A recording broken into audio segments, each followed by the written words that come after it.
All right, let's get right into it. When you picture Busan, you're probably thinking of sandy beaches and film festivals, right? But the real beating heart of the city, well, it smells like the sea. We are talking about Jagalchi Market. And trust me, this is so much more than just a place to buy fish. It's like a living museum, an economic powerhouse, and an incredible story of resilience all rolled into one. So here's what we're going to cover. First, we'll dig into why Jagalchi is the real heart of Busan, both economically and historically. Then, I'm going to walk you through your own seafood adventure, literally from the tank to your table.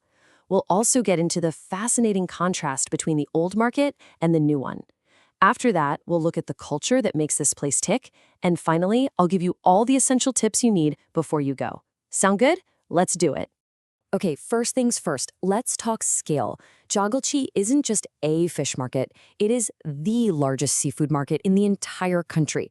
We're talking about a massive, sprawling ecosystem that basically sets the economic pulse for this whole port city. It's a huge deal. And if you want to talk numbers, just look at this. The market pulls in around 500 billion won, that's roughly 380 million US dollars every single year. So yeah, this is no quaint little tourist spot. It is a straight-up commercial giant. But where Jagalchi really shines is in its story. You know, it all started pretty humbly back in the 1920s, but its identity was really forged in the fire of the Korean War. Displaced women, desperate to support their families, started selling fish right here on the streets. And out of that sheer necessity, a legend was born, which eventually led to that huge modern building you see today. And this, right here, is the most important part. The soul of this market belongs to the Jagalchi Ajumma, the market aunties. These women, with unbelievable strength, literally built this entire institution from nothing. They are the foundation. They are the living history of Jagalchi. So how does all this history and energy translate into an experience for you, the visitor? Well, eating at Jagalchi isn't just ordering off a menu. No, it's about jumping right into a living tradition. Think of it like a four-step adventure. Step 1, you wander through the massive first floor, this amazing maze of over 400 vendors and bubbling tanks of live seafood. Step 2, you point to exactly what you want to eat. Yep, while it's still swimming around. Step 3, you have a little friendly negotiation over the price. And finally, step 4, you take your fresh catch upstairs, hand it over to one of the restaurants, and they cook it for you right then and there. So what are your options once you're up there? Well, the main event is definitely hui, which is Korean-style raw fish sliced thin. It's the best way to taste how incredibly fresh it is. Then they take all the leftover bits, the head, the bones, and make this amazing fiery stew called maeon-tong. And hey, if raw fish isn't your thing, no worries. You can always just get it simply grilled, or gui. You know, a food blogger named Sarah Kim really put it perfectly. She said the thrill is the theatrical actuality of picking out your meal that is still moving before your eyes. And that's exactly it. It's that direct, sensory, kind of dramatic connection to your food that you just can't get anywhere else. It's dinner and a show, all in one. But you know, any place with this much history is bound to have some complexity. That big modernization project back in 2006 created this really interesting tension between the market's gritty past and its shiny future. It's like a tale of two markets living side by side. Just look at this contrast. It's pretty striking. Up top, you see the original street market. It's dense, a little chaotic, just packed with life. And then below, you have the renovated version. Clean, orderly, with sidewalks and lanes for cars. The vibe is, well, it's completely different. So the whole debate really boils down to this. What got lost in the cleanup? The old Market Street was all about that raw, sensory experience. Some call it the authentic spatial fabric.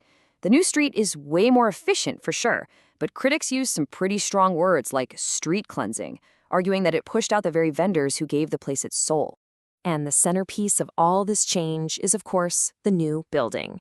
It's this massive 7-story landmark designed to look like a seagull taking off. It's meant to be a one-stop shop. It has the market, restaurants, retail, even a spa and a guest house. But, of course, not everyone loves it. The main argument is that its sleek, modern design feels a little generic, a little disconnected from the specific, gritty, hard-won history of the market and the people who built it. It's an iconic building, for sure, but the question is, does it really represent the soul of the place? Because really, for all the talk about buildings and money and renovations, the real foundation of Jagalchi isn't concrete at all. It's the culture, the community, and this deeply Korean idea of human connection.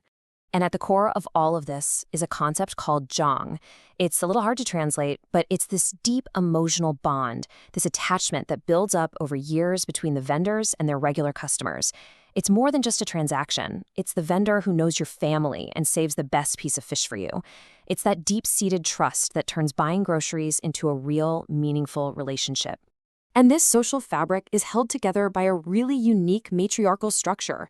It's a direct legacy of those original Jagalchi Ajumma. See, the tradition started out of pure necessity. While the men were out at sea on the fishing boats, the women ran the business on land. That system became the market's backbone, and it's still very much alive today.